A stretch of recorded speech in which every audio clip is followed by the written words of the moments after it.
best for me to stand. My name is John Kefalas. I am the state representative for House District 52. By way of introduction, Fort Collins has been my home for almost 35 years.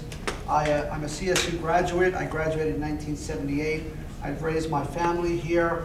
I think those of you who know me know that I care a great deal about our community. Prior to being a state representative, I've worked in a variety of jobs, professions. I was a school teacher. I have a master's degree in education. I've worked as a job training counselor. I worked as a migrant health outreach worker and a self-sufficiency advisor. I actually worked for Project Self-Sufficiency for 3 years. So that's been the nature of the work that I've done. For the past 4 years, I've been the state representative here, and I think folks know that I've been working pretty hard. I've tried to be accessible. I've tried to be accountable to people. We've conducted a great deal of community meetings, conversations, issues forums, and so on. I serve on 3 committees of reference in the legislature: Appropriations, Finance, and Health and Human Services. I chair the Economic Opportunity Poverty Reduction Task Force.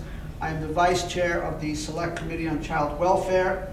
I'm the vice chair of the Bipartisan Diabetes Obesity Prevention Caucus in the legislature. And I also serve on the Governor's Community and Interagency Council on Homelessness. So I'm very focused on these issues. In terms of the question about the role of state government, state legislators, I think there is a very important role. Some ways that we can participate in this, in solving these complex problems of poverty. Well, one way, of course, is to, through things that we do in the legislature, pass legislation and so forth, chairing the Economic Opportunity Poverty Reduction Task Force. One of the successes we've had is reframing the conversation about poverty reduction as fundamentally an economic development issue, as fundamentally an issue about expanding economic opportunity, and also trying to bring bipartisan cooperation on these issues.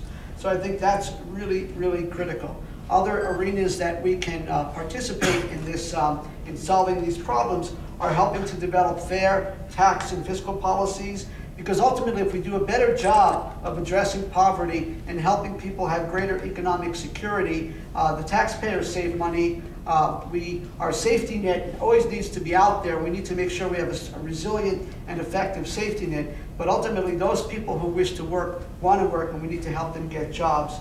So it's an important role that the legislature can play, And one last thing I'll say is that the goal of the Economic Opportunity Poverty Reduction Task Force is to cut poverty in half in 10 years, and we mean it. Thank you.